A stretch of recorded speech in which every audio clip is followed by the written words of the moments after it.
What's going on, guys? It's Nate Sullivan here from FLoBros Bassin today, and we're going to be covering the Chatterbait.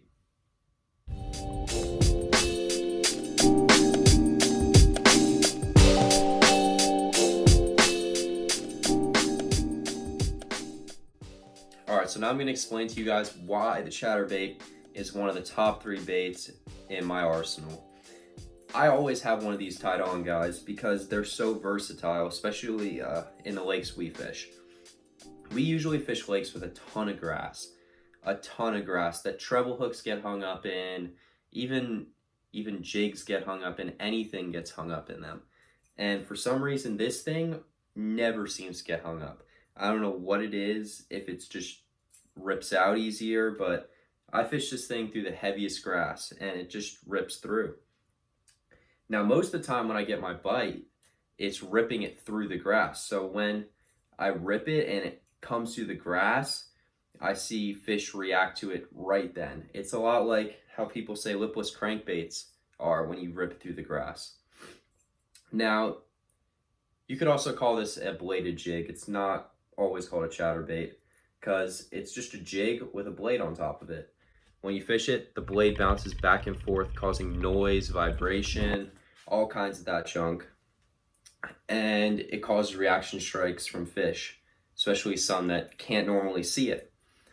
So I would fish this in cloudy, windy conditions, just like the spinnerbait, except if it's not sunny on the blades and such, I fish this thing.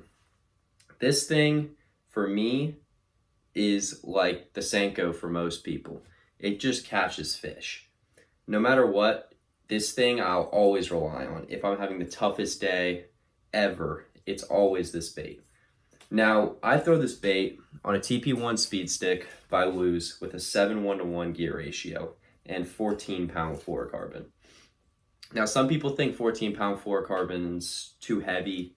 Some people use 12, and others throw 50-pound braid with leaders on it for chatterbaits because they're not light tackle. I mean, they're not finesse style baits.